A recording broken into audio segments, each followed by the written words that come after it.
Bom, vamos começar a aula. A gente vai falar hoje sobre o que é a literatura, para que serve a literatura, tá? Eu dei 2 roteiros sobre gêneros literários, o gênero lírico e o gênero épico. Ali já está para ter uma noção. Vocês começam a estudar literatura no ensino médio, o que eu acho certamente que é um erro, né? O ensino da literatura deveria estar desde a educação infantil.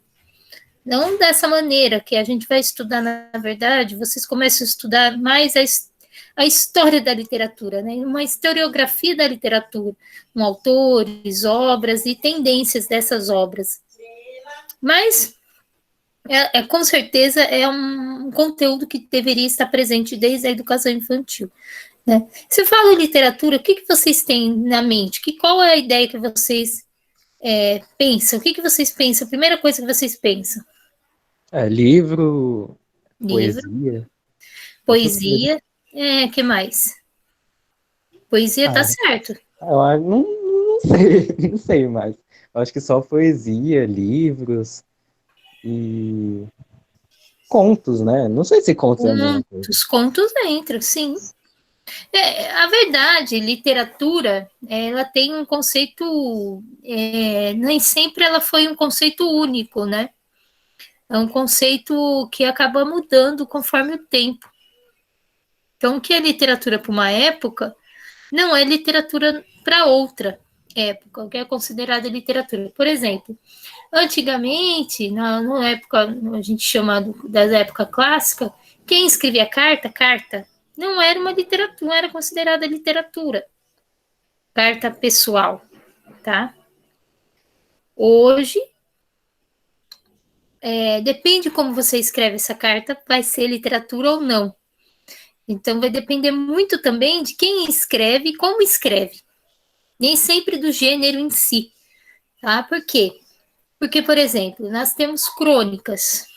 Crônica é um gênero muito usado no Brasil, muito utilizado por jornalistas, né? Você abre um jornal, sempre tem crônicas, crônica de economia, crônica de política, de esportes. Acho que vocês já devem ter lido alguma crônica esportiva, que é um autor, uma pessoa que está ali para comentar e falar das notícias da semana. Só que, dependendo de quem escrevia essa crônica ela acabava vencendo esse tempo, esse período de leitura, que seria só por uma semana, e passava a ser um texto que você poderia ler em qualquer época e tempo da sua vida. E a literatura, uma característica dela é esse. É um texto que que consegue perpassar o tempo e o espaço. Ele fala para a pessoa de qualquer época e de qualquer tempo, de qualquer lugar, entendeu? Ele consegue vencer a questão temporal. Tá? Textos usuais, textos que são textos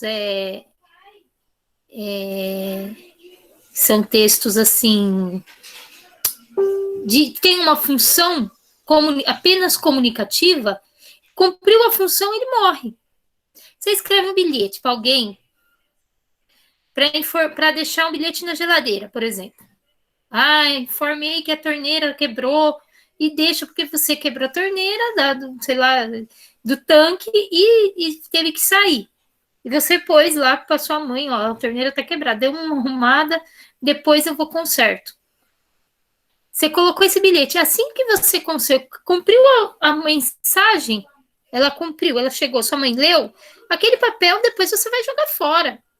Vai ser mais usado, você não vai mais precisar usar. Né? Os textos do dia a dia, não, os textos que têm essa função apenas comunicativa, um cartaz, por exemplo, vai ter uma peça de teatro, um filme, um cartaz publicitário de um filme. Passou a época do filme, morreu aquele cartaz. Pode jogar fora. Ele não vai ser, a não ser como documento histórico. Eu não sei se você guardar isso como documento histórico, sei lá. Como documento histórico, ele ainda pode servir. Mas como uma função ele já cumpriu aquela função, tá? O texto literário, ele não tem apenas a função comunicativa, tá? Ele também comunica, mas não é essa a principal função dele, tá? Ele tá ali, ele primeiro, ele busca ser arte. É isso. Enquanto o artista, um pintor, ele utiliza tinta e pincel para fazer a obra dele, ou lápis, ou canetinha, ou giz, ou o que for para desenhar, o poeta, o escritor, ele só tem um instrumento, além, claro, o lápis, né, ou o computador e tal, que é a palavra. E ele tem que fazer arte exatamente com isso, com as palavras. Então, esse vai ser o principal diferencial da literatura para outros tipos de texto. Ele busca esse lado estético, artístico, apenas com as palavras. Tá?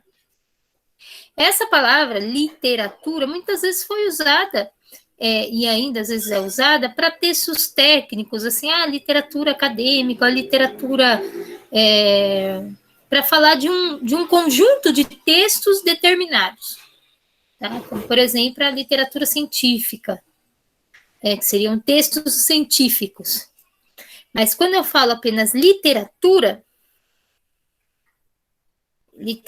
no sentido, eu falo a literatura, eu estou dizendo do ponto de vista artístico. E a boa literatura é essa, que ela consegue sobreviver a tempo e espaço, tá? O problema é que o ser humano, ele tem a sua subjetividade e o seu julgamento, nem sempre o que é considerado literatura para uma época vai ser considerado para outra. Isso é fato.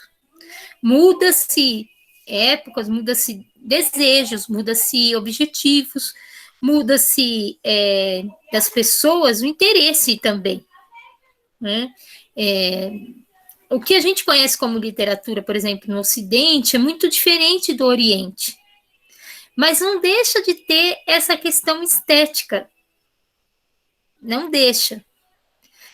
Por mais que os gostos mudem, variam de acordo com época e região e situação. Tá? Por exemplo. E aí, claro, né, tirando o preconceito de certas... Quando eu falo preconceito, é assim. A gente tem que entender que uma elite econômica branca do mundo, ela, claro que ela quer impor a visão dela do que é literatura aos outros. E algumas formas de literatura acabam ficando de fora desse conceito. Mas quem gosta e quem estuda mesmo, e quem vai atrás, vê que consegue separar isso. Esse olhar, esse olhar elitista. Não é porque o cara escreve um cordel, poesia de cordel, o rap, não pode ser literatura, é literatura. Se tem trabalho com as palavras, é literatura. Você quer um cara que é um grande poeta contemporâneo nosso? É o Mano Brown. Mano Brown é um poeta incrível. Quem gosta de Racionais, pega as letras, se você prestar atenção no trabalho que ele faz com a letra da música, você vai ver a força estética, poética da letra dele. Vocês gostam de Racionais? Eu gosto. Gosta? E você lembra alguma música que você fala assim, puxa, essa música, cara... Eu não lembro uma música dele assim. Eu não gosto. Eu nunca nem ouvi, pra falar a verdade. Eu acho que eu nunca escutei. Nunca escutou Racionais? É uma boa sugestão. Ele fala da realidade, né? Fala da periferia, fala de coisas tristes, mas de uma maneira bem assim, ou às vezes é um soco no estômago, mas é bem reflexivo. Mas a maneira como ele escreve é literatura porque é artístico, não é só, ele não está só falando, não é simplesmente chegar e vomitar tudo que ele pensa, socorro, não é isso, né? Por exemplo, quando ele pega aquela música Negro Drama, já ouviu Negro Drama? Ah, essa eu já Não, ouvi. Ah, eu acho que você já ouviu, hein? eu Negro nunca ouvi, não. Drama. Negro Drama entre o. Não, Ah, Sucesso tá. Já e não ouvi. sei o que lá. então, entre o sucesso, a fama, dinheiro. Então, você pega a palavra. A maneira como ele vai colocando ali, vai fazendo uma enumeração de situações e colocando, é uma maneira de trabalhar a palavra, né? Ele não simplesmente joga as palavras ali. Ele coloca elas pensadamente. Por quê? Por que ele não colocou drama negro? Ele pôs negro drama, né? O negro seria adjetivo. Ele inverte ali o substantivo com o adjetivo. Ele faz uma inversão. Por que ele inverte? Então, essa inversão tem um porquê, tem um motivo.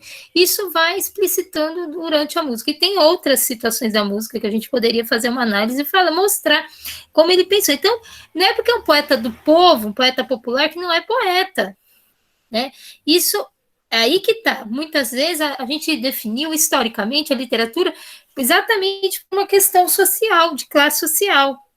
As mulheres, por exemplo, os gêneros que as mulheres gostavam de escrever, o que as mulheres escreviam, não era considerado literatura.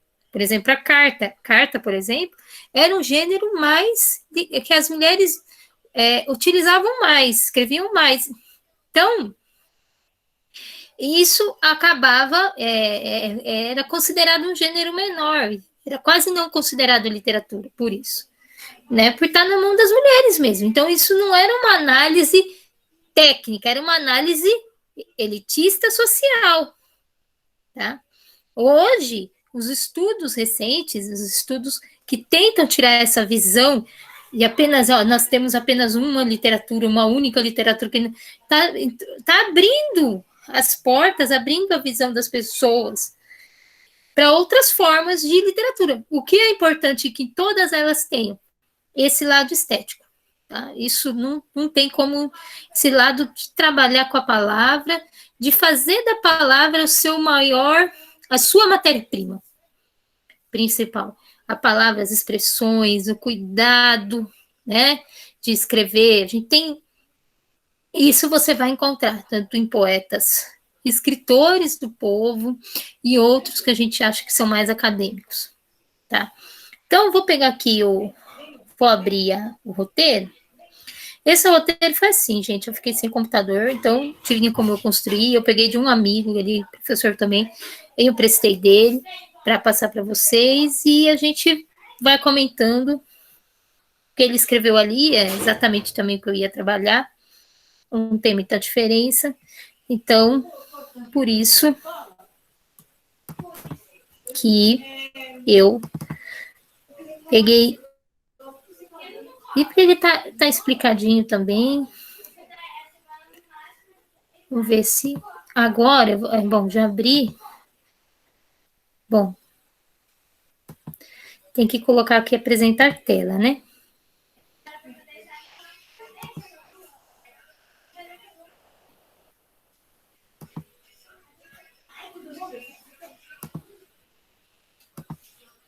Vamos compartilhar. Ai.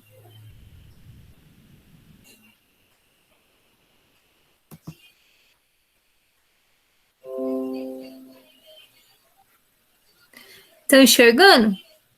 Vamos abrir, eu vou abrir não. agora. Tá, eu vou abrir aqui. Tá. Tá? Tá. Aqui pra mim não tá. Tá Tá para só você? Tá. Tá só a tela do Google Class só. É verdade. Língua portuguesa e literatura não abriu. Não. Não. Ixi. Era para abrir. Porque eu já abri aqui. Meu Deus do céu.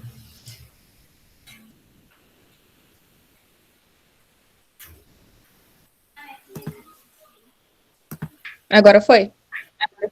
Tá indo. Né? Agora tá abrindo o roteiro? Sim. Agora abriu. Abriu? Agora ele sumiu para mim. Meu Deus, cadê ele? Deixa eu ver aqui.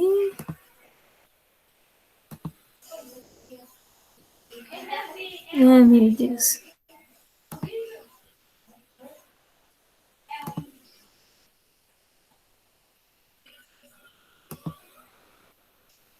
Vocês estão aí? Tô. Ah.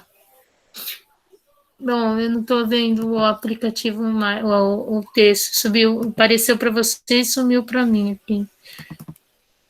Vou abrir ele de novo. Agora tá numa aba do Facebook.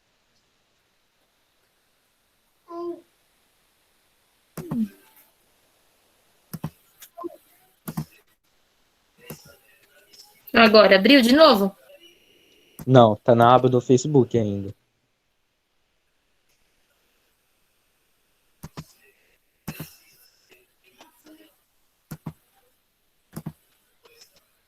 Fechei o Face.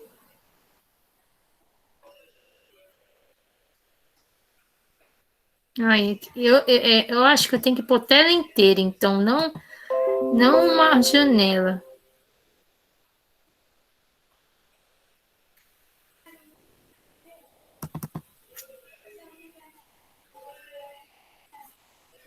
Agora, tá vendo? Ainda não. Então eu vou ter que pôr tela inteira, não janela. Porque eu abri Vou pegar aqui do Google Classroom, vocês estão abrindo? Estão vendo? Aham, agora tá. Tá. Então eu vou pegar daqui. Eu vou abrir daqui. Em vez do computador.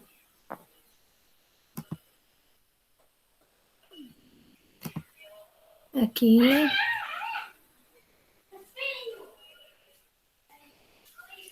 Aqui. Agora estão vendo? Sim. Ah, aqui. Tô vendo.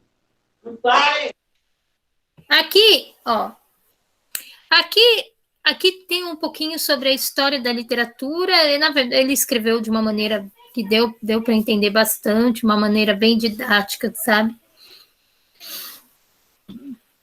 E a questão é que, né, como essa questão que a gente pode dizer que a literatura é uma das primeiras manifestações humanas, né? Primeiramente oralmente, porque o ser humano, ele, assim que ele começou a querer entender o mundo, ele quis explicá-lo.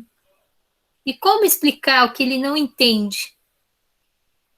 Né? E passar para o outro. E a arte de contar histórias, e toda vez que você lembrar do início da literatura, você tem que lembrar do início do contar histórias e da religião.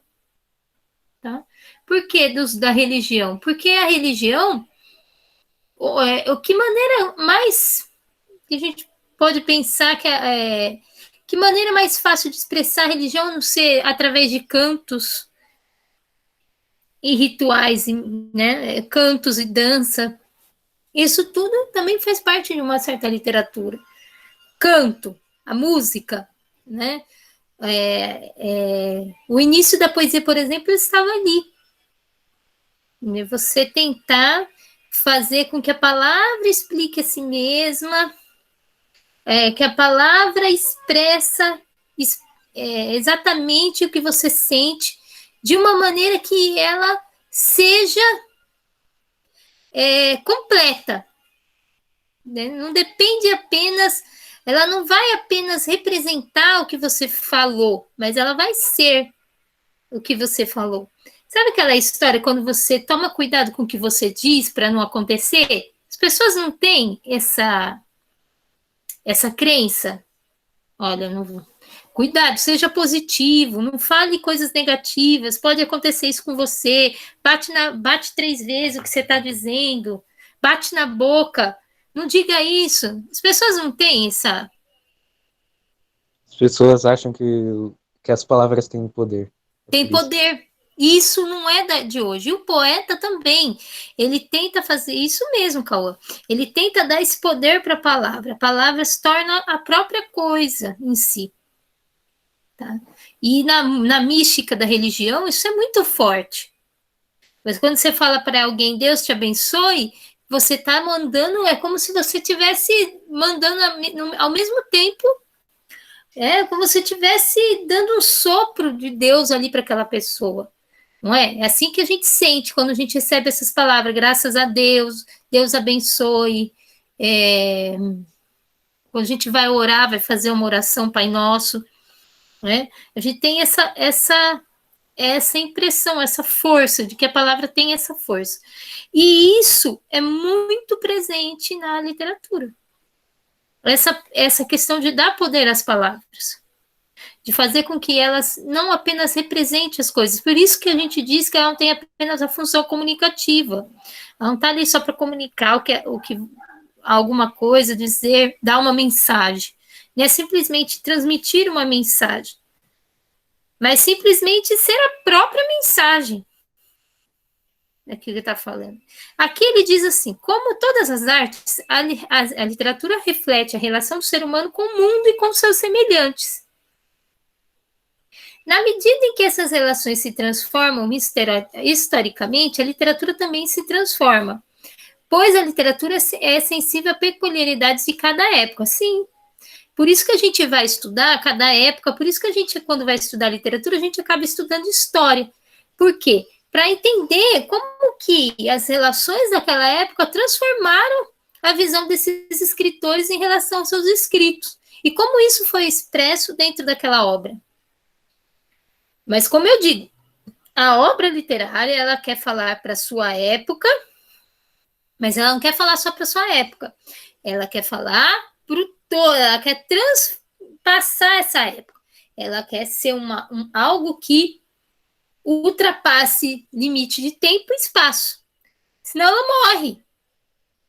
Se ela só se determinar, se ela só falar com a sua época, ela não sobrevive. Tá? Por isso que a gente vai estudar obras, a gente vai estudar escritores, tanto dos anos 30, quanto dos anos do século XIX, quanto do século XIV, quanto lá de 2.000, 3.000 anos atrás, na Grécia Antiga. A gente estuda todos eles da mesma maneira. A mesma maneira como? Vendo como literatura. Só que sendo sensível também para a mensagem que ele traz da sua época. Ele está falando com a gente? Sim, porque tem coisas do ser humano que não se modificam, por exemplo, as angústias humanas. Quem somos? O que somos? Por que estamos aqui nessa terra? Qual é a razão de tudo isso? Esse tipo de questionamento, que a literatura traz também, é um questionamento que nunca foi respondido. E que está em todas as épocas. Qual a importância, qual é a razão de existir da espécie humana? Esse tipo de angústia não tem assim limite. É uma angústia que os homens da pré-história já tinham e que passou pela nossa história e que a literatura representa muito bem. Angústia em relação ao amor, sentimento de ódio, de vingança, esse tipo de coisa não mudou muito. Você pode mudar relações de tempo e espaço, significados de, por exemplo, o que muda, por exemplo, a questão tecnológica, né? Se antigamente que eles iam, você vai ver, os personagens andavam a cavalo, navegavam em barcos, não andavam de aviões, esse tipo de coisa muda, tá? Mas tem relações mais íntimas, humanas, e relações familiares, que os conflitos parecem às vezes ser os mesmos, ou se parecem com os nossos, e por isso que a gente se identifica.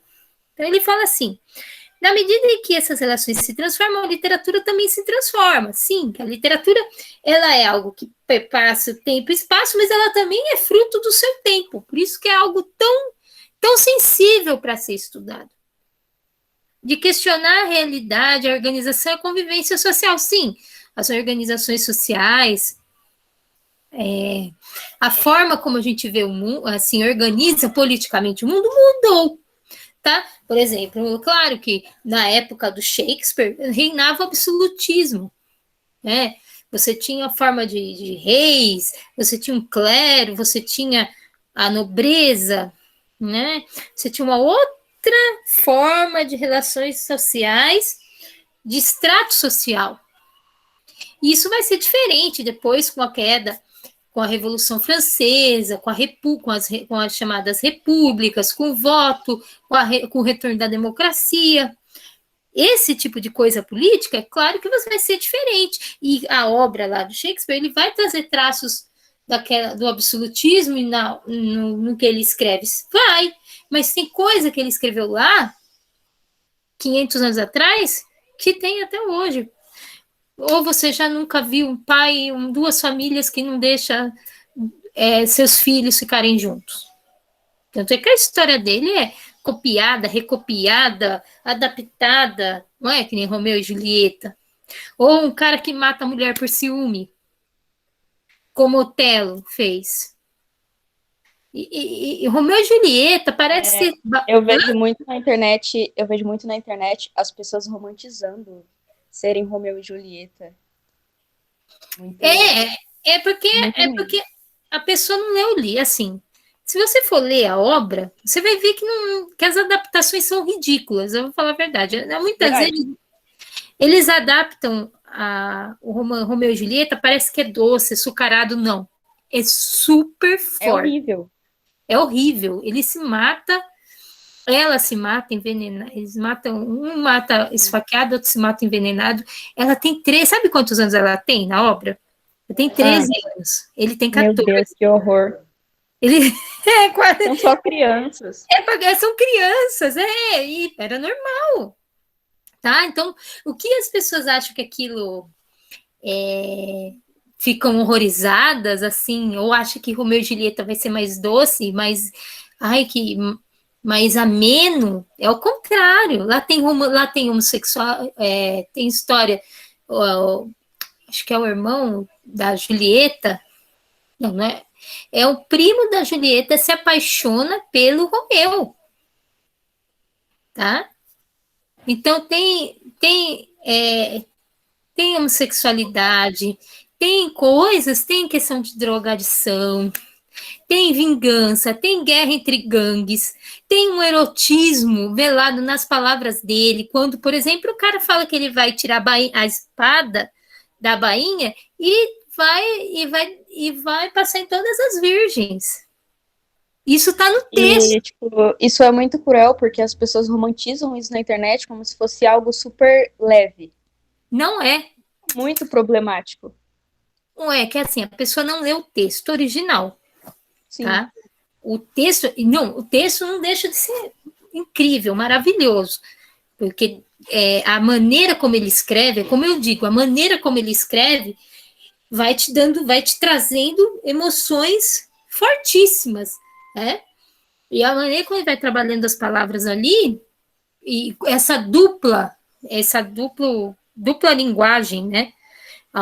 Dele falar ao mesmo tempo de tirar a espada para guerrear com outro, e ao mesmo tempo falar de desvirginar as virgens, sabe? Essa parte, essa ambiguidade faz parte da literatura, ela traz isso, ela traz esse duplo sentido, tá? Então tem coisas ali, o texto em si, ele é interessantíssimo. Agora, você está pensando, aí que tá, só que ele leva a gente a questionamentos muito grandes, por quê? E você pega um texto, a gente tem um moralismo tão pequeno que a gente acha que certas coisas é de hoje. Nossa, aqui agora é hoje que mudou tudo. Não, isso é um texto de 500 anos atrás. E está falando de relação sexual entre duas crianças, praticamente, né? Dois adolescentes. Tá falando de vingança, tá falando de ódio, tá falando de coisas eróticas, tá falando de homossexualidade, num texto 500 anos atrás, entendeu? Então, o que que acontece? As pessoas gostam só da parte bonitinha. Elas não querem ter trabalho para ler o texto original. Elas pegam as adaptações que são feitas para o cinema, que são feitas para agradar, para vender mais os livrinhos, que nem esses livros que às vezes recebe a escola, que só recebe a adaptação, nunca recebe o texto original. Que esses adaptadores, eles não querem colocar as coisas cruéis. Não, eles querem romantizar, como você disse. Eles querem tirar as coisas principais, deixar o textinho mais leve, até para poder ser mais vendível, para as pessoas ser mais consumível aquele texto. Exatamente. Tá? E Pode eu falar. acho que, tipo, seria bom se esse fosse um assunto mais discutido, porque as pessoas fazem tudo por marketing e Nossa, peraí. Calma. Sem sensacionalismo. É isso. Isso, muito bem. Crápulas do marketing. Ele tinha, sim. Ó, eu vou só contar uma experiência para vocês que aconteceu comigo na outra escola. Eu estava dando aula para o 7º ano, tá? 7º ano. Eu propus fazer uma peça de teatro e que eles construíssem a peça de teatro. E eles vieram, quais eram os temas que eles queriam trabalhar? Eles queriam trabalhar com a questão dos transgêneros. Eles queriam contar a história de uma pessoa que mudasse de sexo. Isso era uma coisa muito, muito forte neles. E eles queriam falar sobre isso. Queriam construir uma peça sobre, que a família não aceitava, beleza. Eles fizeram texto na minha aula, e eu levei a proposta para a direção. Direção não queria, veio me censurar, não queria que eu trabalhasse esse tema, disse que eles eram muito pequenos. Na verdade, não queria nem que se eles fossem grande a idade de vocês, eles iam poder trabalhar isso. Mas assim, a transexualidade, ela vem desde muito cedo, porque é tipo a homossexualidade. Você não se torna uma pessoa homossexual, obviamente. Você nasce transgênero. Isso é um fato Sim. que precisa ser muito mais discutido. E referente ao trabalho dos seus alunos da outra escola, tipo, a direção censura isso. É completamente transfóbico. Não, totalmente. Só que eles queriam me dar advertência por isso, entendeu?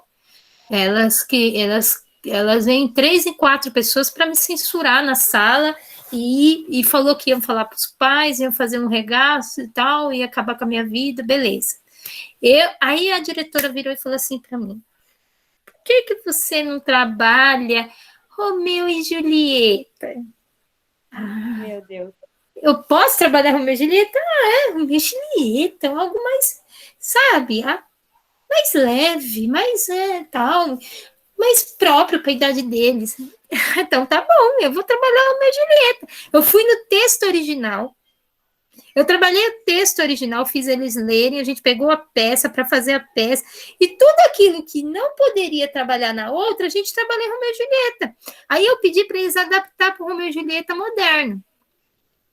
O Romeu e Julieta moderno para eles seria o seguinte: Romeu mora na quebrada, vende droga. Esse é o Romeu. A Julieta é a filhinha de Patricinha, filha de papai, que vai na boca comprar droga e se apaixona pelo traficante. Meu Deus, o dono do morro. Meu Deus, que horror. E depois eles morrem de overdose. A história ficou super leve. A gente estava trabalhando no Romeu e Julieta. E aí a gente foi fazer a peça, eu comecei a usar a peça, como lá tem teatro, era no IEBA, viu, gente? E eu fui usar a peça, tudo. E aí depois o que aconteceu? A gente já estava com a peça praticamente ensaiada. Eles não queriam deixar a gente apresentar a peça.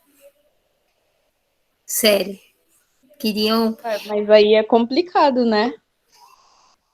Porque Porque, querendo ou não, tipo, são dois temas super importantes. São, mas a censura foi grande. Ela não deixou a gente. Exatamente. Ela escondeu a chave do teatro. Ela veio dizer que não ia ter Nossa, peça. essa mulher é uma ridícula. Se eu fosse você, eu processava essa mulher. Tô falando sério. Não, mas sabe o que Isso é crime. aconteceu? Estuprar pessoas é crime. Eu peguei uma gripe forte. Não, eu tava, tá bom, não posso ensaiar lá, não posso terminar os ensaios, faço na sala de aula. Beleza, eu falei que eu ia apresentar do mesmo jeito. Só que aí eu fiquei 2 semanas, eu fiquei uma semana, né? Acho que foi uma semana. Uma gripe fortíssima. E fiquei 5 dias sem ir para a escola. Nesses 5 dias, ela foi nas salas fazer a cabeça dos alunos contra a peça. Ela conseguiu, ela mexeu com eles, ela disse que eu não trabalhava conteúdo e foi falar com os pais, fez um complô. Assim, depois eu cheguei, eles não queriam mais ensaiar, fazer a peça, já faltava, acho que praticamente já estava para apresentar. E pôs eles contra mim, dizendo que eles não iam passar em faculdade com aquilo e tudo mais. E aí eu dei uma bronca muito forte neles, fiz eles escrever coloquei o projeto na lousa, os objetivos, por que a gente fez, tudo, fiz eles copiar tudinho, um monte de páginas, e assim, perdeu a vontade de fazer, né? De apresentar, porque ela mexeu, ela conseguiu fazer a cabeça deles, né? 7º ano, são pequenos, eles se deixaram levar, né? Então, é difícil. O É professor. impressionante isso. Hã? É impressionante como tentam censurar um negócio tão importante como esse nas escolas. É um. É sem sentido, sabe? Isso é muito importante, tanto quanto a educação sexual, que eu acho que deveria ser apresentado nas escolas. Que, meu Deus, eu acho um absurdo eles querem censurar tudo isso, que é tão importante para a educação das crianças. Eu também acho. Então, é que eles, primeiro, têm uma visão de que, por exemplo, os menores não convivem com isso. Isso é mentira. É uma mentira porque as crianças não estão sendo protegidas de nada. Então, é melhor você proteger explicando o que é as coisas do que você Exatamente esconder. isso. Você pega alunos do 6º ano, já falando de sexo, eu já peguei 6º ano, e você fica assim com a boca aberta. Entende? Então, você vai adiantar esconder o quê? Se ele já vive aqui, já vê, já, sei lá, já tem convívio com essa questão. Então, é melhor você explicar, né? Você tentar trabalhar isso de uma maneira clara, né? Deixar as Eu crianças também, conscientizadas, né? eu Sim, também acho muito importante relações sexuais serem discutidas, porque, tipo, as pessoas geralmente resumem sexo com penetração. E sexo é uma coisa, tipo, muito mais, como se pode dizer, sei lá, muito mais complexa do que isso. a pessoa não leu Freud, né? Sexo Sim, não é sexualidade. A sexualidade é a nossa particularidade, é algo referente a algo muito íntimo de cada um, que não se refere apenas ao sexo como ato, exatamente. mas sim ao nosso corpo, tá? Refere ao nosso corpo, aos sentidos mesmo, tá? E também ao seu corpo e à sua identidade, como você se enxerga nesse mundo. Tá? Então, Exatamente. desde cedo, desde a criança tem sexualidade, desde pequenininha. Então, é melhor você. E os adultos, o problema é que os adultos não sabem lidar com a sua própria sexualidade e tenta censurar a criança ou adolescente, tenta jogar essa frustração que ele tem consigo mesmo para o outro. Tá? E a escola, infelizmente, não é todos os professores, não é todo mundo que está preparado para trabalhar com esse assunto. Tá? E com esse meio, a gente está numa época que parece que regrediu quase tudo, sabe? As pessoas querem falar que discutem se a Terra é plana ou não, é porque o pensamento regrediu mais do que o Shakespeare, tá lá antes do Shakespeare, tá? Bem antes. Isso é coisa do pensamento medieval. E muito, assim, a religião tem uma parte de culpa nisso, tá? Porque põe na cabeça das pessoas algumas coisas que não é real, que não é verdade. E, por exemplo, uma aula como eu estou fazendo aqui com vocês, que a gente está discutindo essas coisas, alguns vão falar que tá manipulando os alunos, tá doutrinando, tá falando de coisa que não tem, entendeu? Porque não entende que o processo de educação é muito maior apenas do que eu falar aqui do conteúdo. Se o conteúdo trouxe esse assunto à tona, é porque ele precisa ser discutido. É preciso. E muitas vezes o pai e a mãe não têm condição de falar sobre certas coisas com os filhos. Não tem condição porque, primeiro, o filho não sente uma intimidade tão grande assim para falar isso com o pai e com a mãe. Tem medo.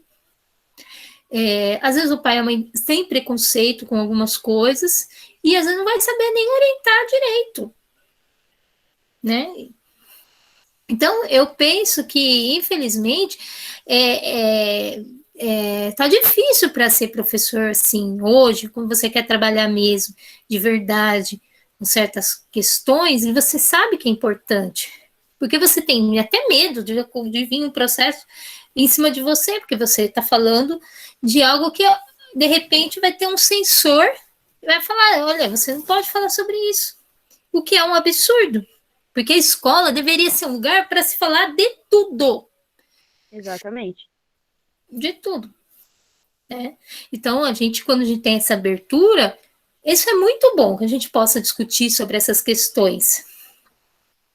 Porque isso se refere à nossa vida. Tem como. Tá? A literatura, ela faz isso. A literatura, por que é importante ler literatura? Porque a gente descobre que essas angústias não são só nossas. Tá? Você vai compartilhar com um cara que lá com Shakespeare 500 anos atrás. Você vai compartilhar essas mesmas dúvidas. Esse mundo, você vai ver como não é bonzinho. Não é bonzinho hoje, nunca foi bonzinho. Nunca foi. E lendo literatura, você vai se sentir mais parte, você vai começar a entender também por que as pessoas pensam dessa maneira, por que elas agem assim. Ela também serve para isso. Tá? Porque o escritor, ele é um cara, vamos dizer assim, não é que ele é iluminado, nada, mas ele consegue se colocar fora das situações do mundo, vamos dizer assim, e ver do lado de fora para poder falar sobre essas questões. Né? Então, na literatura vai ter sobre sexualidade, você vai ver sobre sexualidade, sobre drogas, tudo isso. Vai ter sobre vingança, sobre ódio, assassinato, tudo isso vai ter.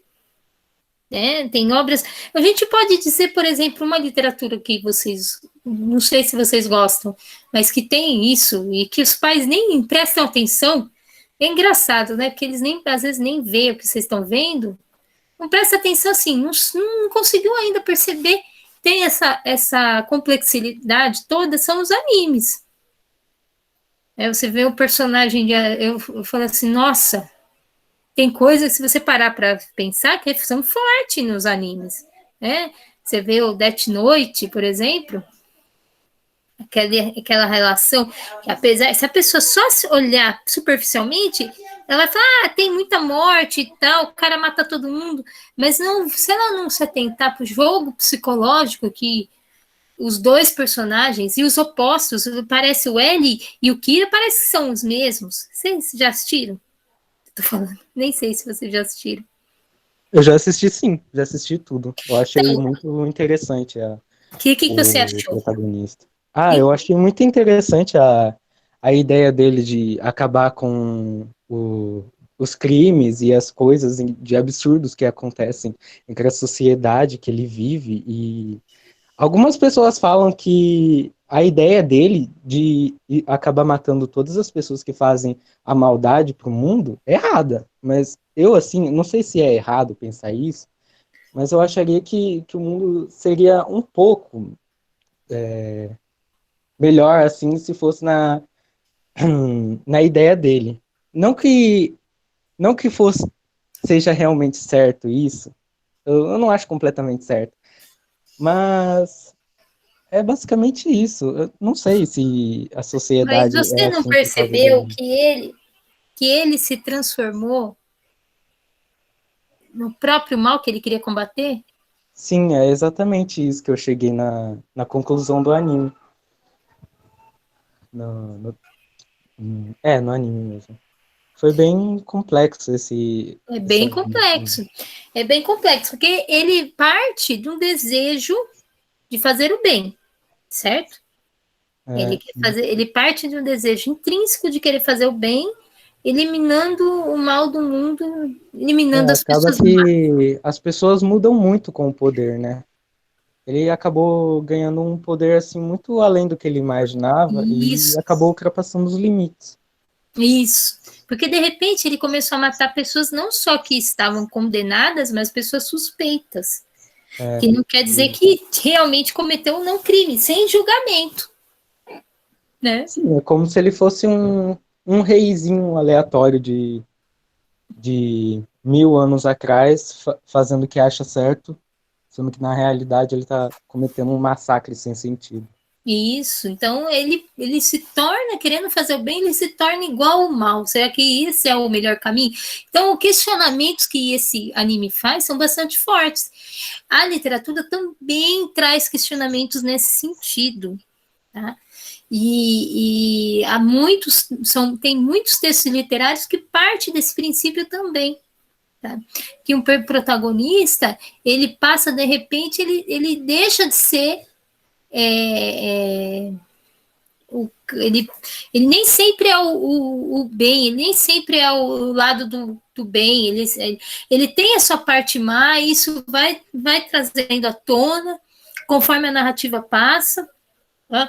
E a sua identificação também é com o lado cruel daquele personagem. Tá? Tem um conto do Edgar Allan Poe, que o Gato Preto, que demonstra isso. E aí tem o porquê que acontece isso. Isso que é interessante. O personagem, o, o autor, o escritor, ele dá sentido, ele mostra para você por que aquela pessoa chegou àquele ponto. Então você consegue compreender melhor, você começa a compreender melhor as pessoas, né? O pensamento delas, o reflexo. É como se você tivesse o poderzinho de entrar na mente das pessoas através do narrador ali que está narrando a história. Tá? Então, por isso que é interessante ler literatura. É uma das funções. Aqui, a gente estudando a história da literatura, o que é a história da literatura? Estuda, sobretudo, os textos literários. A literatura de um país é o conjunto de obras literárias escritas na língua daquele país. Nós temos a nossa literatura, a literatura brasileira, que é fruto do quê? A literatura brasileira é uma literatura que por muito tempo se moldou em cima da literatura portuguesa, que era a referência que tinha na época, por nós sermos colonizados por Portugal. Depois, por outras referências, inglesa também, francesa, italiana tal, mas principalmente pela portuguesa. Por muito tempo se pautou por esse modelo. E um grande exercício de libertação, ela começou a fazer no século XIX, ao pensar uma literatura que fosse brasileira mesmo, a pensar que, como nós já nos tornamos também independente como país, nós também tínhamos que nos tornar independente na literatura, nos tornar independente na nossa forma de ver o mundo, certo? Então, isso passou no século XIX, começou a ser algo muito pensado pelos nossos escritores, e vamos dizer que ele passou a ser praticado mesmo no século XX. Tá? Mas isso não quer dizer que antes também não fosse a nossa literatura. Sim, é a literatura que a gente conseguiu produzir naquele momento. Tá? No nosso país. E isso é importante, porque também aprendemos sobre a nossa cultura, sobre a nossa história. E aí que tá legal, que a literatura também ensina história, também ensina geografia, também ensina ciências, muitas vezes, ensina diversos conteúdos através dela. Quem lê literatura é como se ele matasse. Ele não precisa ler dezenas e dezenas de livros diferentes.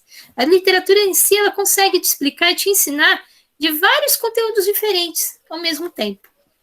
Eu, por exemplo, aprendi a cozinhar alguns pratos, a fazer comida, algumas comidas que eu não cozinhava nada, com um livro de literatura chamado Com Água para Chocolate, que era um livro de literatura mexicano, tem um filme, uma obra lindíssima, o filme é incrível, o livro também. E de uma escritora mexicana que lá tinha algumas receitas.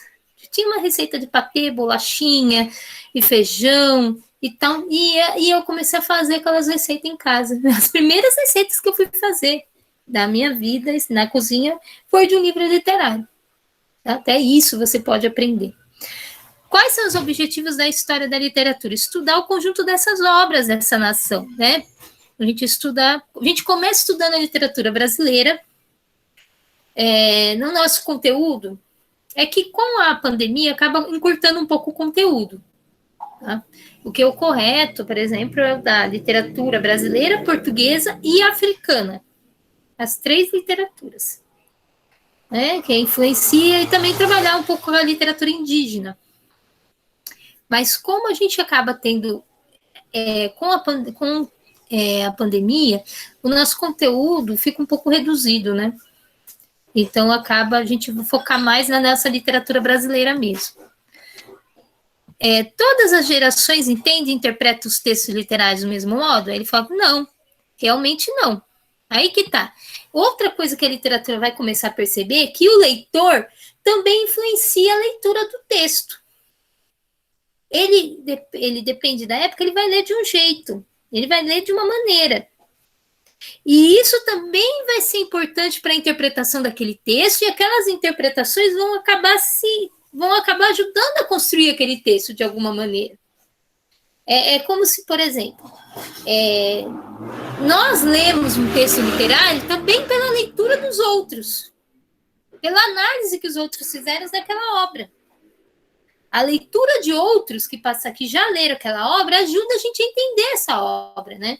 Ajuda a gente a entender aquilo. E de alguma maneira aquilo fica dentro daquela obra, tá? É como se o leitor também ajudasse na construção do texto. E, claro, depende da época, ele vai ler de um jeito. Depende da outra, ele vai ler de um outro. Aquilo que é normal para uma época não é normal para outra época. E é por isso que a gente também tem que estudar a história ao mesmo tempo com a literatura, porque assim a gente consegue entender o pensamento daquele momento, por que as pessoas entendiam aquela obra daquele jeito, e por que ela teve aquela recepção, e por que hoje lemos diferente. Tá? A biografia do autor interessa a história da literatura? Sim, ela tem um interesse não principal, o principal da literatura é o texto. Mas é importante você entender a vida do autor, porque assim você entende o que também influenciou a construção daquela obra, por que ele fez aquilo. Por exemplo, tem um autor, eu até esqueci o nome dele, francês. Ele era muito feio, deixa eu ver se aqui o nome dele, se eu consigo achar o nome dele. Bom, ele era feio pra caramba. Depois eu acho que eu mando pelo Zap, porque eu não tô conseguindo abrir a página. E ele escreveu um livro que falava desse desprezo.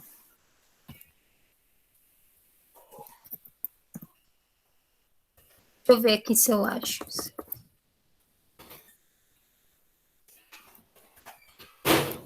Baseou.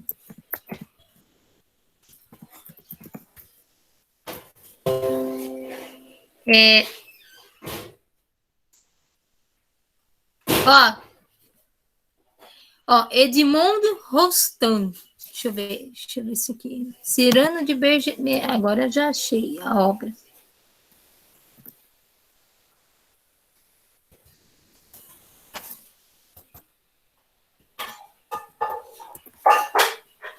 Vocês estão vendo essa página? página que eu tô ou não? Sim. Então, ó. Aqui, o cara era feio pra caramba, era o escritor, o Edmundo Rostam. Nossa, mas ele tinha esse narigão aí? Tinha. E por Meu causa Deus, disso, ele era muito desprezado. coitado. É engraçado que o Chapolin vai fazer um. Ele era muito desprezado na sociedade, sabe? É engraçado, o Chaves faz um. Chaves é interessante, Chapolin, porque ele faz várias adaptações de obras literárias e a gente não percebe, né? Só quando a gente lê as obras a gente vai perceber como esse aqui foi o seu Madruga aqui, o Ramon fazendo o personagem, o Serrano de Bergerac. E ele vai escrever uma obra, uma peça de teatro, na verdade, o Serrano de Bergerac, que vai fazer maior sucesso. E ele tá baseando nele, de alguma maneira. Tem até filme, ó. Tem filme, tem peça de teatro, tem a obra. A pessoa se apaixona, porque qual que é a história? A moça, ele gosta da moça, mas ele tem esse nariz horroroso, que é o escritor, que era o problema do escritor, tá? E ele começa a mandar cartas, mandar poemas, as coisas para ela se apaixona, só que ela não sabe quem é. Tá? Ela acha que é uma outra pessoa. E ele que é o que está por trás. Ela se apaixona totalmente pelo autor daqueles textos, né? Aquilo que mandava para ela. Mas ela não sabe que é ele, entendeu? E ele se esconde porque ele era muito feio. Esse, por exemplo, é uma obra que, de alguma maneira, a vida do autor, claro, vai fazer diferença ali foi fazer diferença na obra, mas isso quer dizer que é a vida do cara? Não. Quer dizer que é a biografia dele? Não. Não, porque quando você vai transpor isso para o papel, fazer a obra de arte, vamos dizer assim, influenciado ou não por alguma coisa que aconteceu na sua vida, nem tudo que vai colocar ali foi fielmente aquilo que aconteceu na sua vida. Não quer dizer, por exemplo, que ele teve alguém que ele se apaixonou por alguém que não corresponde. Não quer dizer isso. Não quer dizer que ele isso a gente não vai saber, foi real ou não, né? Tem coisas da vida que realmente fazem parte, que acabam indo para a obra e outras não. Porque, de alguma maneira, ele vai, para transpor aquilo, ele tem que recriar. E na hora de recriar, não é 100%, não vai ser 100% fiel à vida dele. Por exemplo, Dante. Essa pessoa aí me lembrou bastante o Cazuza. E o filme do Cazuza também. Muito bom. Ah, mas por que te lembrou Cazuza? É porque tem coisas no filme do Cazuza que não dizem a respeito sobre a vida dele, nem tudo. Sei lá, é praticamente impossível tudo que acontece na sua vida se resumir a 2 horas ou 1 hora de filme, mas. Ah, sim. A obra é assim, é sempre uma representação, mesmo uma biografia nem sempre é fiel exatamente aquilo que foi, porque a pessoa que vai recontar a sua vida, ela vai recontar com a visão dela sobre a sua vida. Exatamente. Mas o mais legal disso é que o Cazuza dava bastante entrevistas e ele era muito transparente em todas essas entrevistas. Eu sou um grande admirador do Cazuza, né? É um grande poeta. Exatamente. E o Caetano, em uma entrevista, o Caetano Veloso, ele disse que o Cazuza era um romance autêntico. E isso foi o que deu à poesia dele um poder de comoção muito grande. Porque ele era 100% autêntico e isso, tipo, a gente não precisava saber, a gente sentia isso, né? Ele entrou na MPB com uma marca enormemente original. E, tipo, o trabalho dele com o Barão Vermelho e depois seguindo a carreira solo representa uma coisa muito grande. E, tipo, com um papel muito grande e muito importante no desenvolvimento da música popular. Não, pelo amor de Deus, o cara escreve. O cara é um poeta, gente, como eu digo. Nem sempre o Verdade. poeta está só nos livros clássicos, entendeu? Ele Sim. é um poeta. Raul Seixas é outro poeta, também interessante você conhecer do rock, sabe? E infelizmente ele teve uma morte precoce, trágica, que A AIDS naquele momento não tinha cura, não tinha nem remédio, não tinha nada. Ele vive um drama terrível. E ele vai passar isso também na obra. E ele tem uma crítica, né? Ele não é só um cara que escreve coisas bonitas, não. Ele escreve coisas para fazer refletir mesmo, né? É um tipo de música, de letra, que está fazendo muita falta hoje. Sim, Quem que fala nas músicas sobre política, né, discute a situação do Brasil daquele jeito? Tá difícil de você ver um. Eu não ouço, exatamente. não consigo Porque ouvir as músicas de. ultimamente os artistas que têm grande visibilidade e grande influência não usam essa visibilidade, essa influência para coisas realmente boas. Porque, por exemplo, a Ludmilla mesmo, a cantora lá, que tem uma grande influência sobre as pessoas. Ela meio que, sei lá, aglomerou e fez um show para mais de 500 pessoas num país que está tendo mais de 4.000 mortes diariamente. Mas por acaso, ela quer dinheiro, né? Aí que tá a diferença. Tem uns que a diferença entre o artista e o outro lá que quer aparecer. O artista, primeira coisa que ele quer é a obra, é a qualidade da obra. Ele vai, antes de tudo, a qualidade da sua obra. Ele luta por isso que essa questão social, política é muito importante também, porque também faz parte da qualidade daquilo que ele vai fazer, aquilo que ele vai escrever. A pessoa que quer aparecer, qualquer coisa que ela fizer é vista como arte. Mas ela só quer a fama, quer o dinheiro, quer aparecer. Ela não quer trabalhar a arte, porque trabalhar a arte, fazer a arte mesmo, de verdade, dá trabalho. E nem sempre dá dinheiro, e nem sempre dá fama. Então, hoje qualquer coisa, internet, com coisa, qualquer coisa que muita gente está ganhando fama com qualquer coisa que posta, com qualquer coisa que faz na internet, né, nas redes sociais. Um canal de YouTube, muitas vezes o cara grava umas coisas engraçadas, fala umas piadas, beleza, bomba. Verdade. Mas quem quer construir algo verdadeiro, algo que seja trabalho no som, tem trabalho no áudio, tem trabalho na música, tem trabalho na maneira como vai fazer, porque pensa antes de fazer. Pensa, tem que um processo de elaboração artística requer. Pensa, Exatamente. e isso muitas vezes não é nem sempre algo que as pessoas queiram consumir. Porque também dá trabalho para quem vai ouvir ou escutar, por exemplo, uma música como do Cazuza, a pessoa não vai escutar e vai ficar só rebolando, ela vai pensar.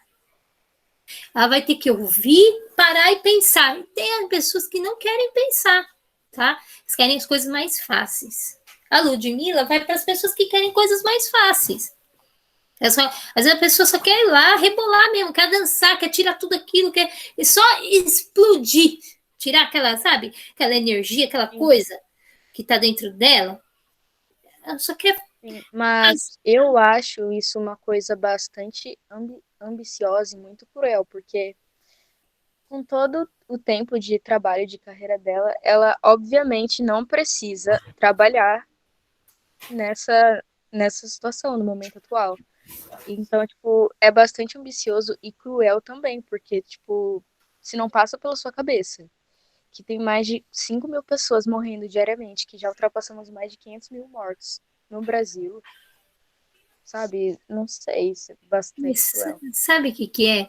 Nós estamos vivendo uma situação muito horrível, porque a empatia está sendo uma coisa mais difícil de se encontrar hoje em dia.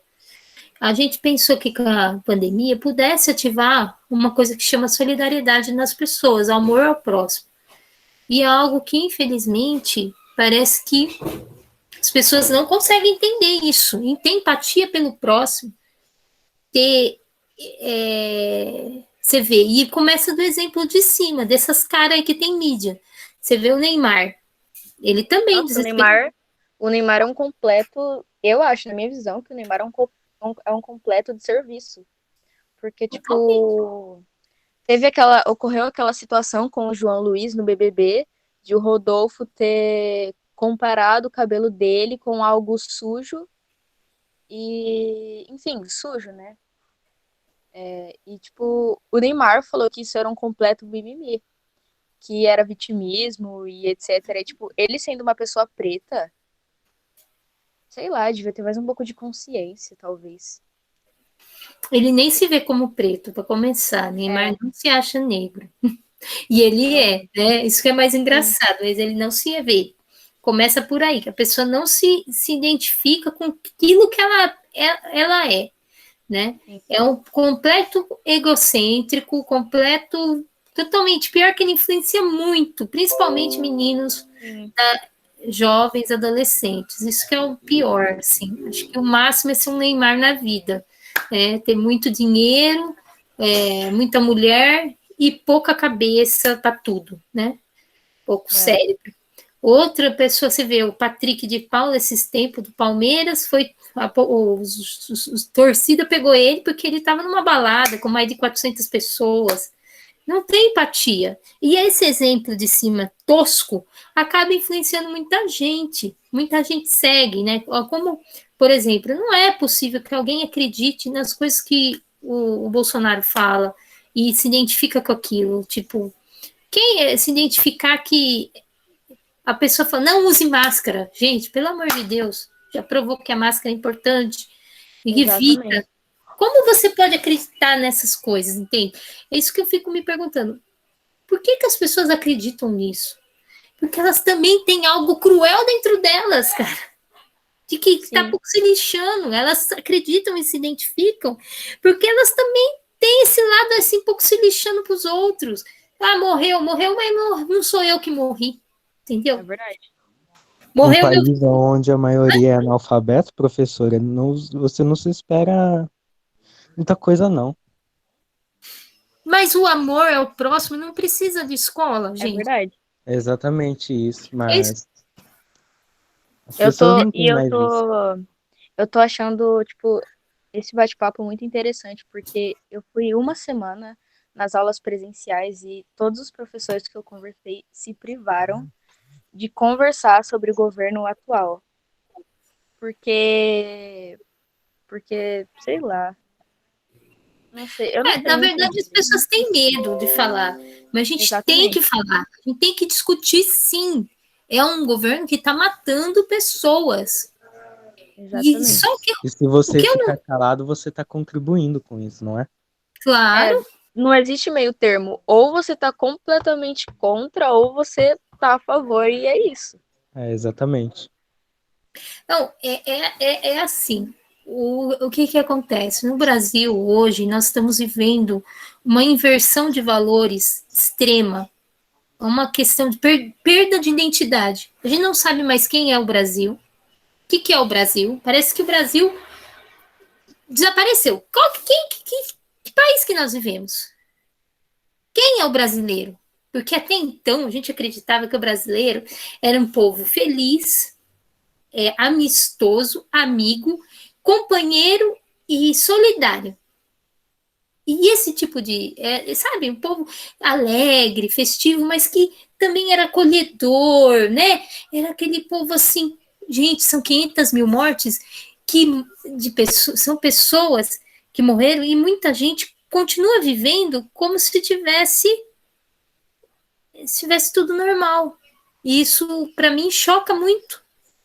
Eu perdi amigos, eu perdi pessoas conhecidas para a doença. Gente, teve dia aqui que eu não conseguia abrir a rede social, me dava até ânsia. Era gente falando que morreu quem, morreu isso, morreu. Era mais.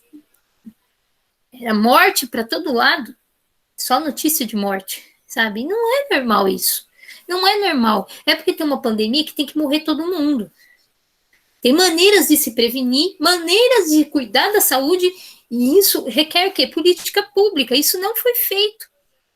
Nada foi Exatamente. feito. Ao contrário, foi feito para disseminar inverdades, mentiras para a população. Agora, o que eu fico chocada não é com quem dissemina a mentira e fala, porque o babaca, a pessoa que é babaca mesmo. Quem tem esse espírito de assassino, vai ser sempre isso. Agora, o que me choca é pessoas que você. As pessoas, na maioria das vezes, pessoas que acreditam nisso. Então, tipo, até há pouco tempo tinha pessoas que duvidavam da doença, que achavam que não existia, que não era mentira, que ela não matava. Como que você pode acreditar nisso quando a realidade mostra que não é?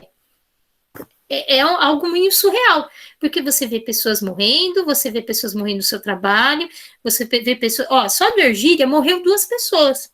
Morreu uma professora no início do ano,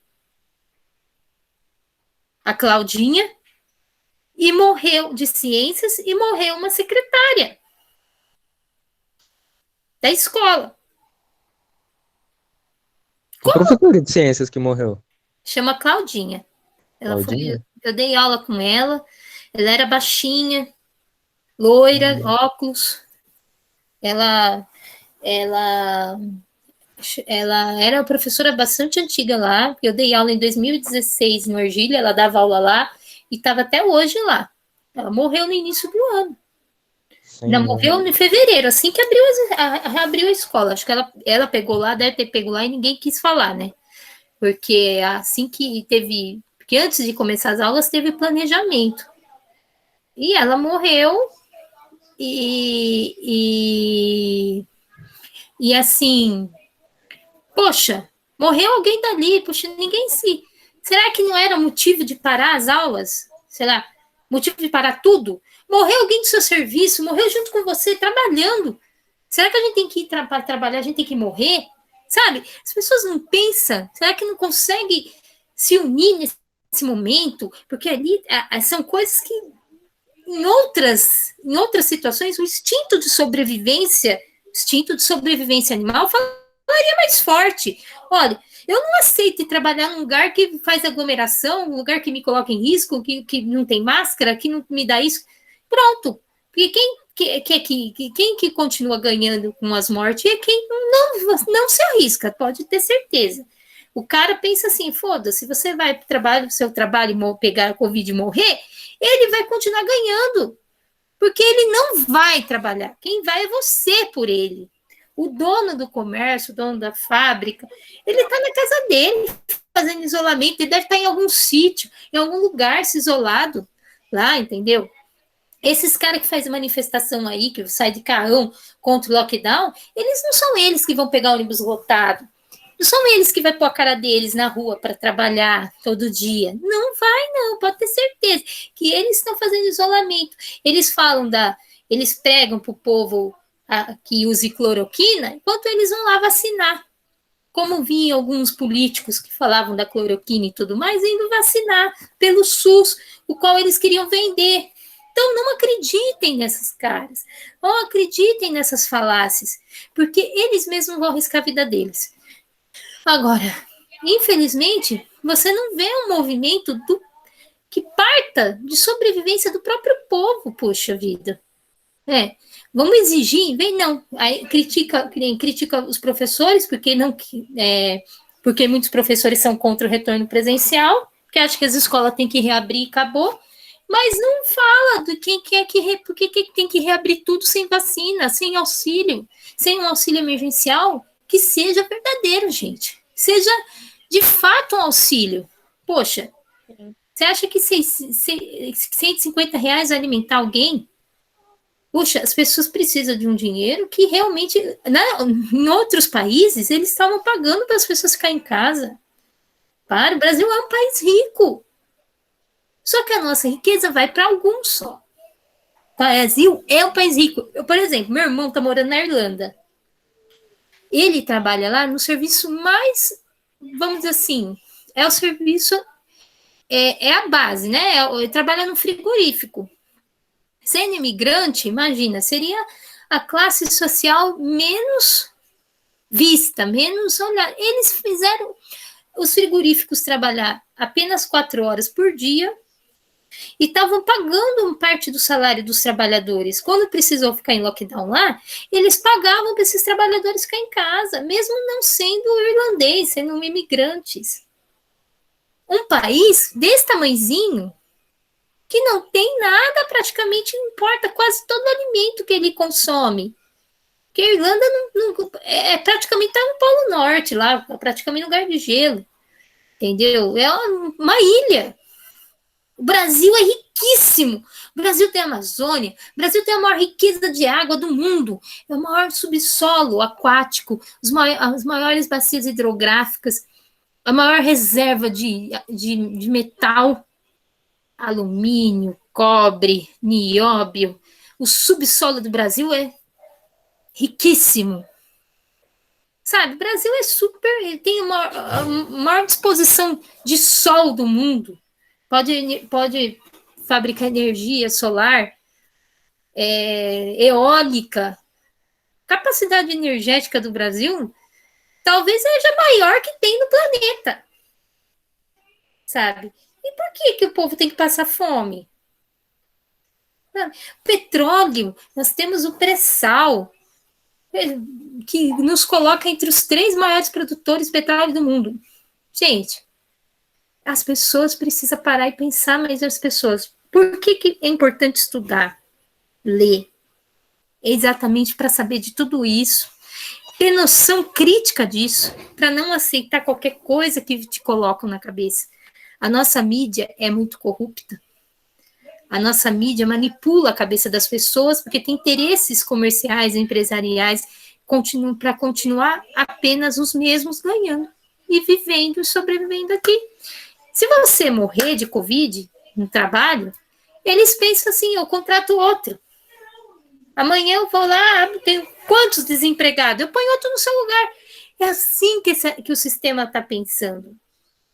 E, infelizmente, o povo introjetou isso. Essa manipulação aceitou isso. Tem gente que acredita que a máscara não protege. Tem gente que acredita que é só coisa, acha, de esquerda, vem comunismo, sei lá, usar máscara. Simplesmente proteção para a saúde virou coisa de comunismo. Nem sabe o que é comunismo, o cara viaja na maionese.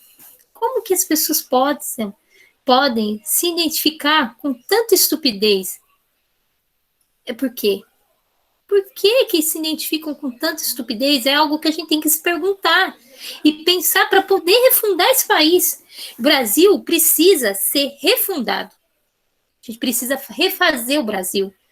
Vocês que são jovens e têm tudo, né, para mudar, para fazer diferente, vocês precisam se apossar do conhecimento. Sabe? Se apossar do conhecimento pensando exatamente nisso, pensando em mudar esse país. Mudar para melhor. Ou que ele volte a ser o país que a gente imaginou que era. Um país de acolhimento, de amor ao próximo, solidariedade, de alegria, e não de mortes. Que as pessoas já normalizaram. Eu vou viver minha vida, vou pra festa, eu vou mesmo, vou beber toda, vou não sei o quê, vou pro barzinho. Sabe, eu não vou mesmo, porque eu já... É isso que as pessoas estão pensando. Quem morreu? O vizinho. Aquela professora. Não fui eu. Não perdi ninguém. Porque muita gente pensa assim. Eu não vou deixar de ganhar meu dinheiro, eu não vou deixar de viver. Mas assim, o que mais me dói é que são mais de 500 mil famílias desamparadas, sabe? São tipo 500 mil pessoas e 500 mil vidas, 500 mil sonhos. E as pessoas, tipo, não têm um pouco de empatia ou um pouco de amor pelas pessoas, sabe? Eu mesmo não consigo, não entra na minha cabeça como uma pessoa não pode sentir pela outra o que a família dela sentiu, tipo, sabe? Eu fico indignado, muito indignado. Você quer mais a questão da questão da escola? Vamos falar, você acha que é para vocês voltar para a aula presencial sem vacina? Vocês tomaram vacina? Não. Vocês podem pegar. Vocês sabem quem vai poder morrer de Covid?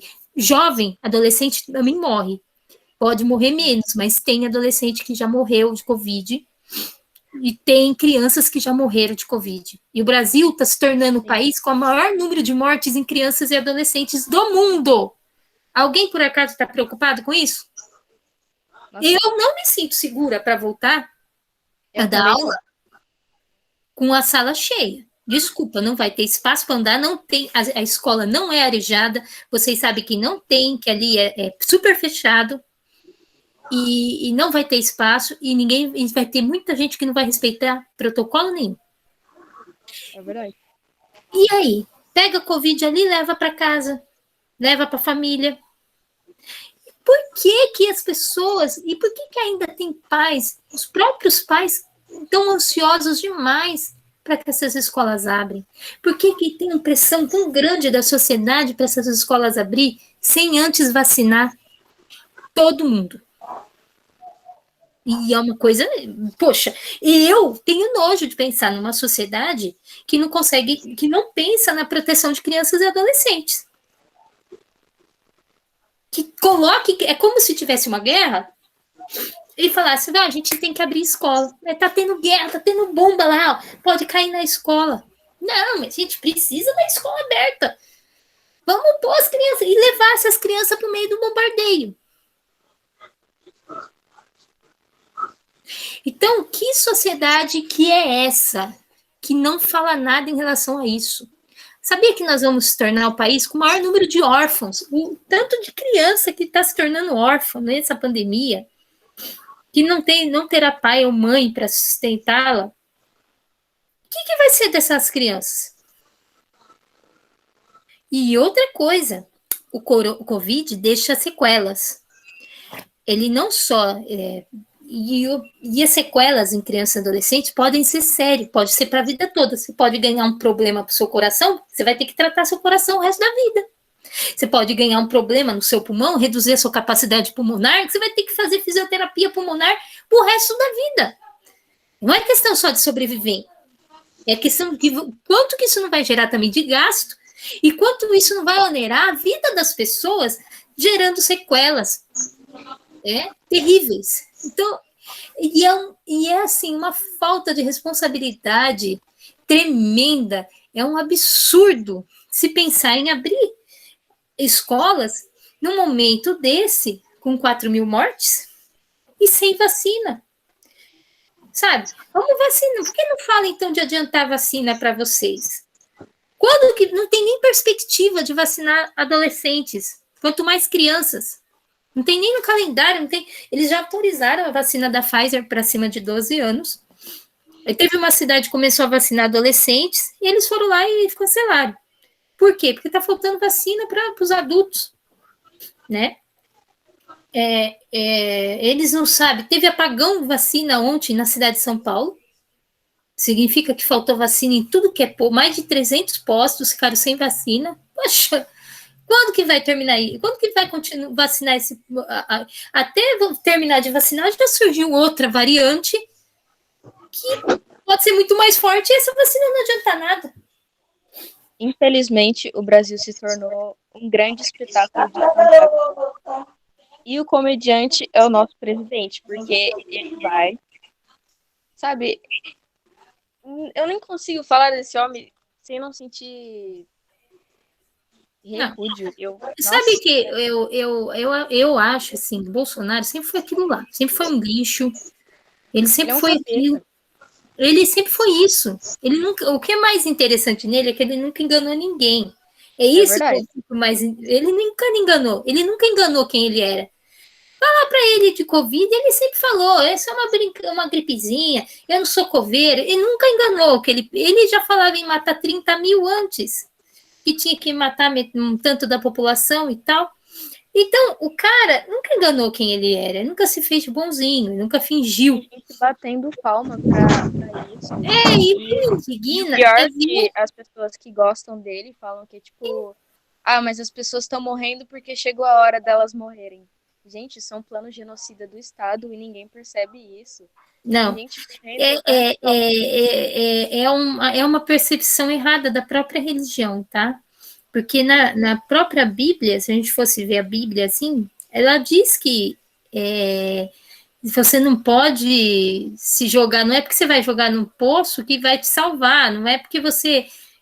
a própria Bíblia mostra que certos comportamentos não é de Deus, é político, é humano. Exato. Então, é falta de interpretação. Por isso que é importante estudar literatura, porque a literatura ensina a interpretar. Ela ensina a interpretar não só o texto, mas o mundo, a ler as coisas de maneira. As pessoas não sabem ler o mundo. As pessoas agem como são guiadas pela mídia, por essa manipulação grotesca política, porque elas não aprenderam a ler esse mundo.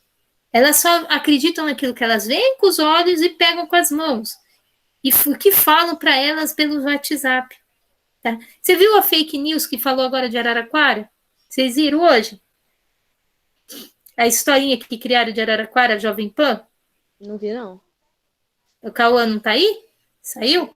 Não, eu não Não vi. viu? Inventou que aqui as pessoas estão passando fome na Jovem Pan. E tem uma mulher e que aqui estão comendo gato. Eu vi. A mulher comeu o gato da vizinha dela. Gente, por favor. É muito engraçado, gente. Eu posso ter eu tenho várias críticas ao Edinho Silva, várias. Eu também não acho que ele é perfeito. Acho que ele fez muita coisa para a gente ter esse segundo lockdown, que é alguma coisa ele cedeu para os empresários, né?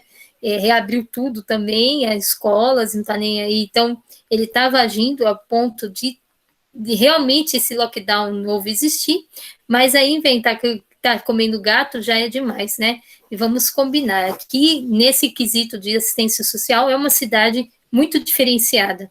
Tá? Sábado estava dando cesta básica nas escolas municipais e a cesta é super boa que dão aqui para as famílias. Não sei se vocês já viram a cesta que dão para os alunos da rede municipal. Todos ganham.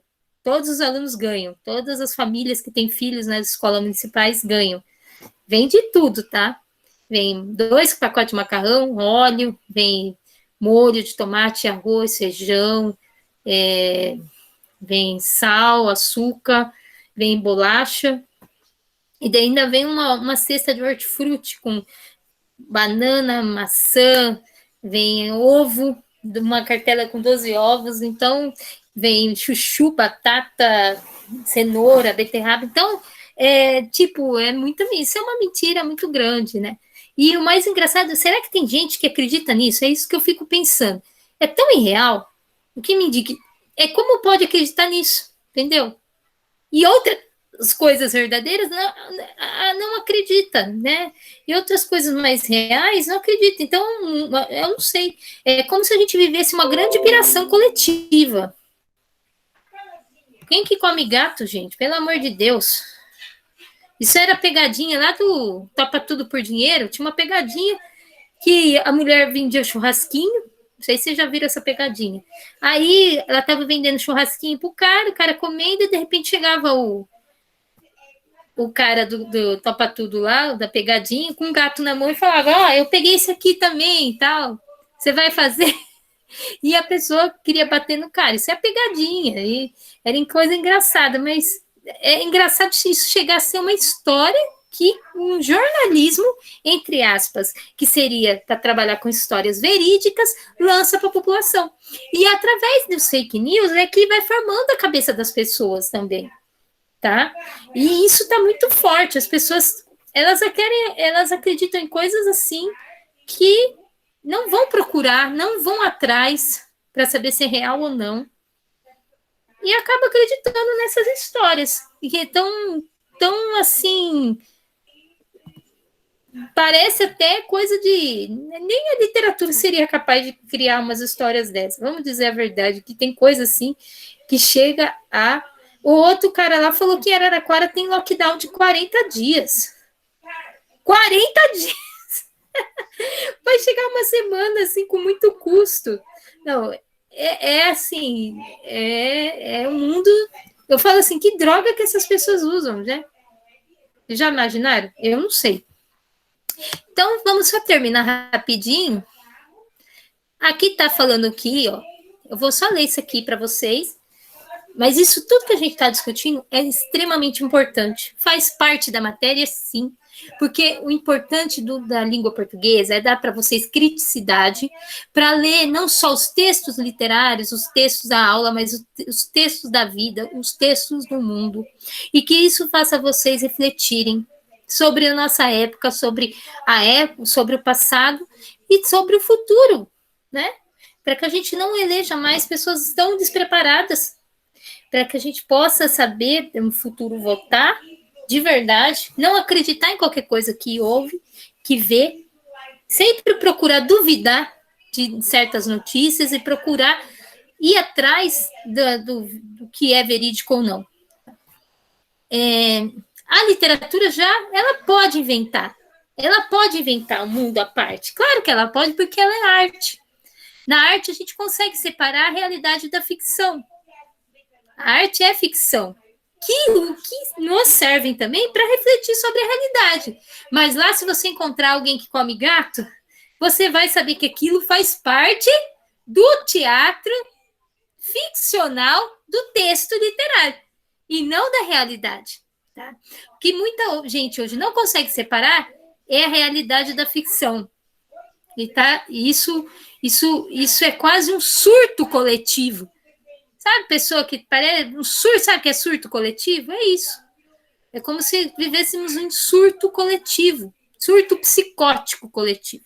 Então, eu acho que foi em 2017 ou 2018 que eu assisti um filme que tinha 4 garotos que caçavam gatos, matavam os gatos e vendiam as carnes pro açougue da cidade. E, tipo, porque tinha muita escassez de alimento. E como a população, tipo, as pessoas não sabiam que tinha essa escassez de animais para comer. E aí os meninos faziam esse trabalho de, tipo, matar os gatos mesmo e vendia a um preço absurdo, assim. Então, mas isso era uma ficção, né? Ou foi ficção baseada em algo real que aconteceu? Foi baseado em fatos reais.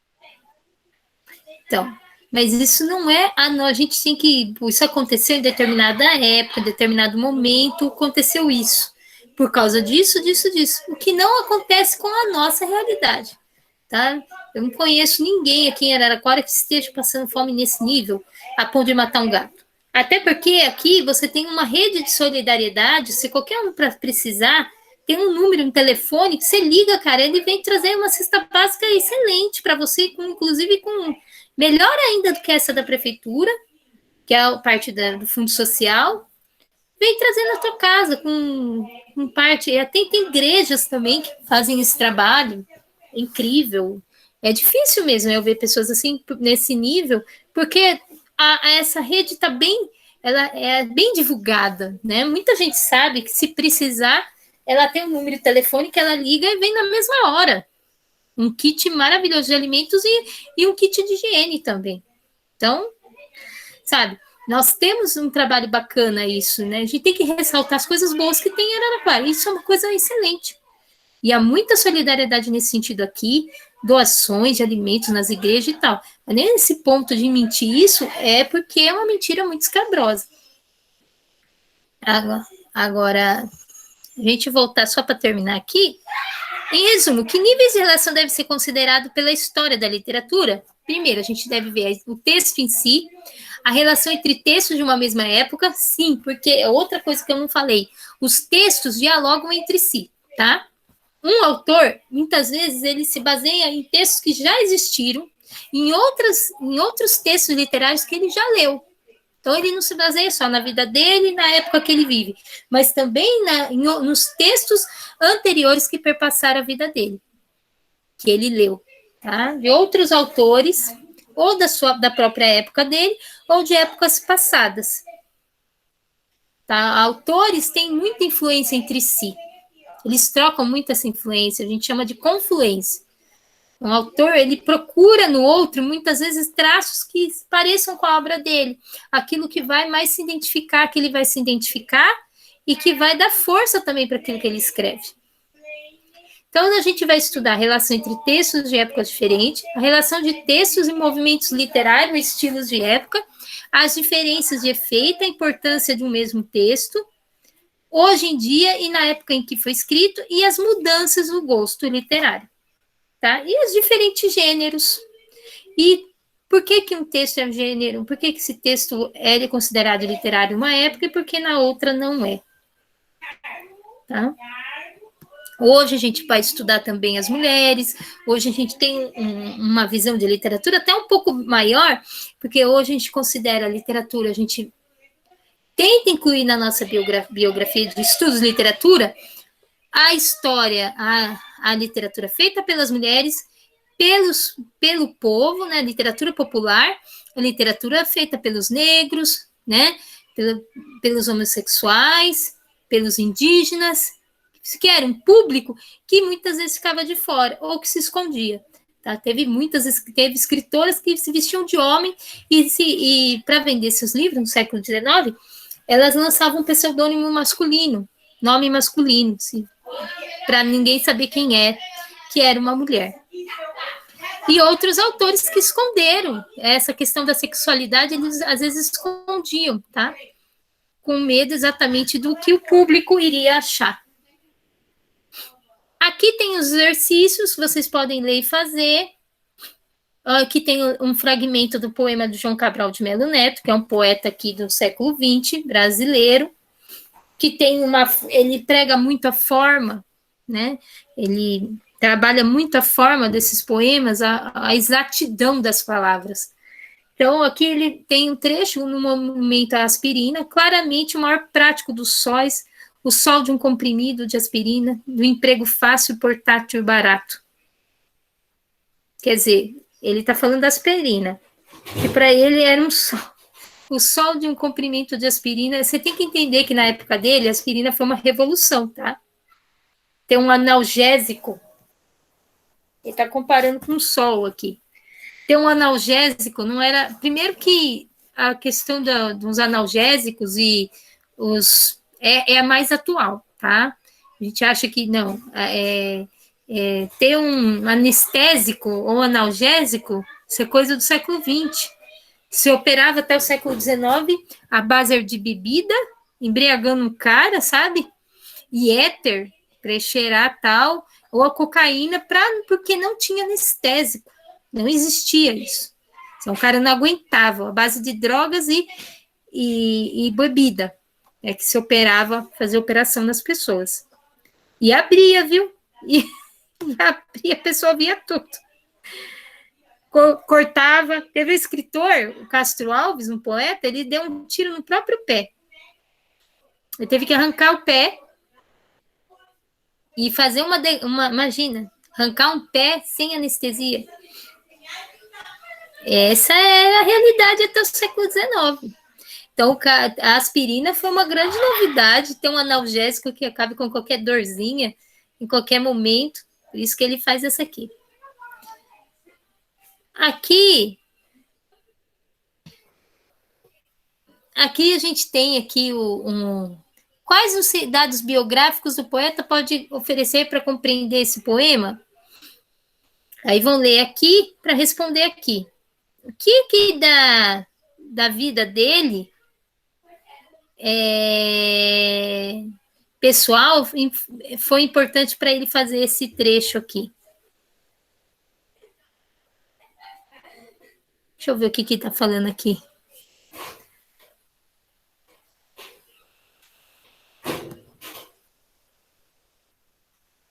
Tem nada aqui que ele tá do que foi. Acho que tem que pesquisar. Literatura e realidade. Bom, aqui ele falou que foi um poeta, diplomata pernambuco, sua obra poética que vai de uma tendência surrealista até a poesia popular, porém caracterizada pelo rigor estético, como eu disse, com poemas avessos ao confessionalismo e marcado pelo uso de rimas soantes, inaugurou uma nova forma de fazer poesia no Brasil. É considerado um dos maiores poetas de língua portuguesa.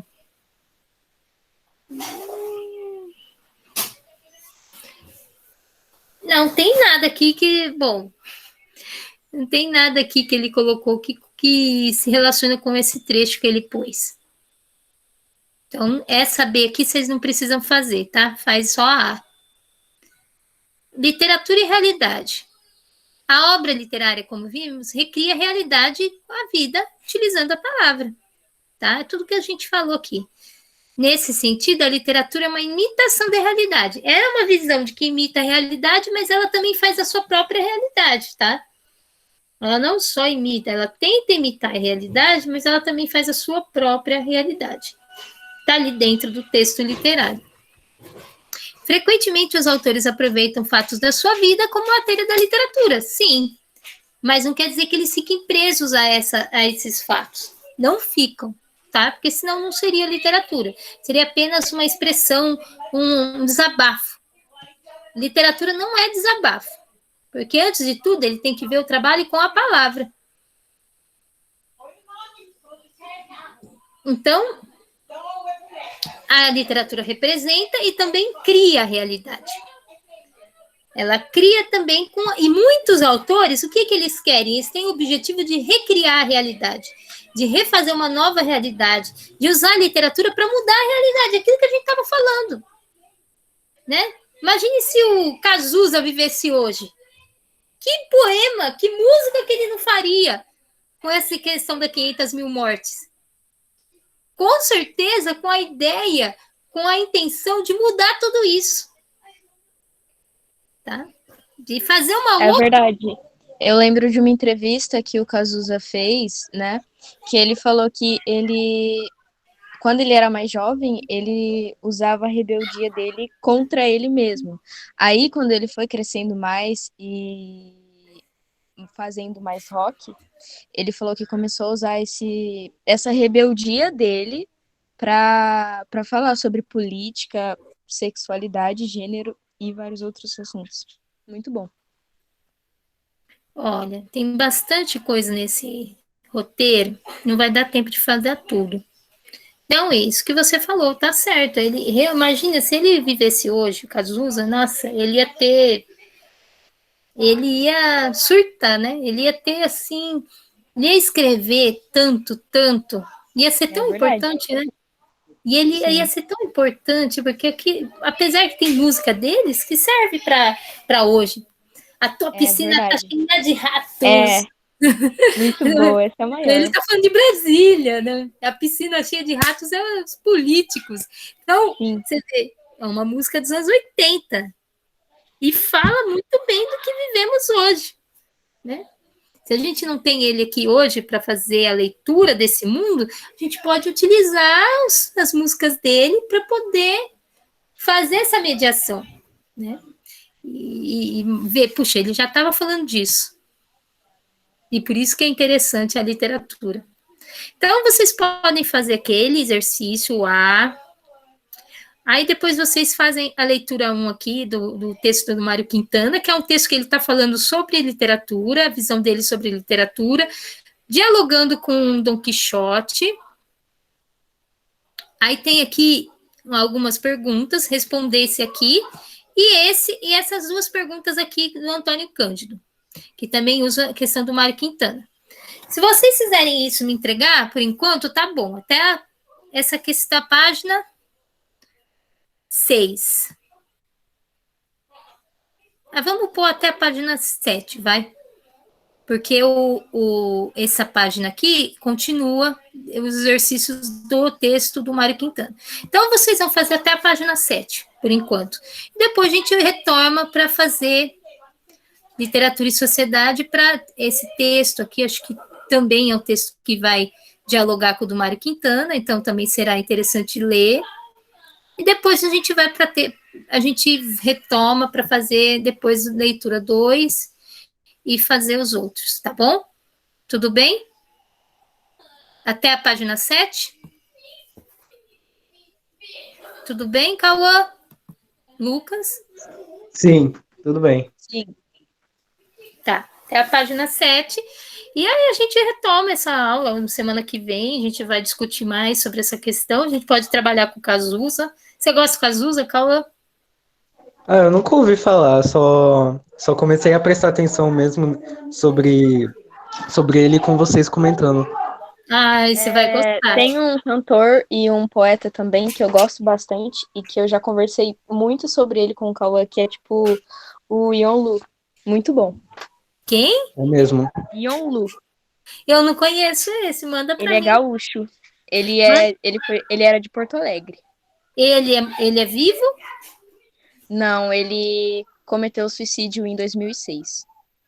Mas manda ele para mim, manda textos dele que eu quero ler. Eu vou mandar a discografia dele e ele também tem um filme. Muito legal, muito bom. Eu adorei conversar com vocês. Tem um ponto bem interessante. Em cada coisa que ele fala assim. Esse autor? Sim, Ele o é. Yun Lee. Então, tem a discografia dele, que foram faixas que foram incluídas no álbum dele, e tem várias outras faixas, tipo, espalhadas pelo YouTube e pela internet. Ele também tem um site, mas o site dele tá privado, a conta dele ainda. Os pais dele não decidiram desprivar a conta, mas tem várias fotos e poesia que ele escreveu, muito bom. Eu vou te mandar. Nossa, Laís Eduarda quer assistir aula agora, gente. Acho que eu aceito só para dar tchau. Não, nem deu não, eu já não aceitei. Bom, eu vou desligar e aí depois eu vou pegar essa aula, vou postar no YouTube e depois eu mando pro grupo, tá? Tá bom. Ok. E aí fica assim, eu vou até colocar, gente, faça até a página 7, tudo bem? Aham. Ok. E aí depois eu mando música do Cazuza, a gente pode trocar aí as ideias e quem não conhece, conhece, e a gente pode trocar mais figurinha, tá bom? Tá Quem bom. sabe semana que vem a gente faz mais uma aula. Beijos e boa noite. Tchau. Beijo, boa noite. Boa noite. Eu só tenho que parar a gravação primeiro. Parar a apresentação.